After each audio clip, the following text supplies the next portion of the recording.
हामी अहिले ढोरपाटन हाम्रो एक्सपेक्टेसन के थियो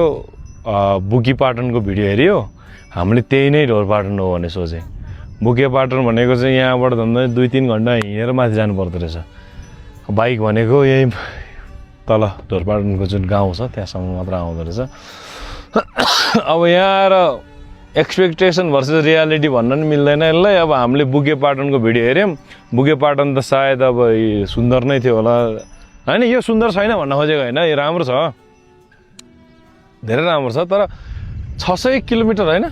400 किलोमिटर हिँडेर यतिको लागि चाहिँ अलिकति वर्थित भएन हामीले प्लान अर्कै बनाउनु पर्थ्यो तर अब हामीले ढोरपाटन भने ढोरपाटनको भिडियो बनाए अब हिँडेर गयो भने यहाँ पनि धेरै ठाउँहरू घुम्ने ठाउँहरू थियो होला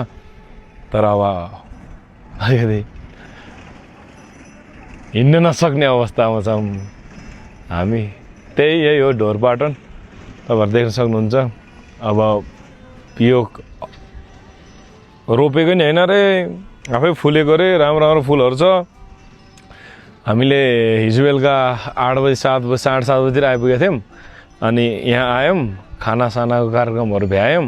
अनि त्यहाँबाट मैले त वर्ल्ड कप पनि हेर्न भ्याएँ किनभने एनटिसीको चाहिँ डाटा चल्दो रहेछ इन्टरनेटको सुविधा चाहिँ नरहेछ अनि एनटिसीको डाटाबाट चाहिँ वर्ल्ड कपहरू हेर्न भ्याएँ अनि केटाहरू चाहिँ सुत्यो सबैजना अनि उठ्यो अरे अब यहाँ अहिले अब हामी पोखरा फर्किन लाग्यो यहाँ यति घुमेर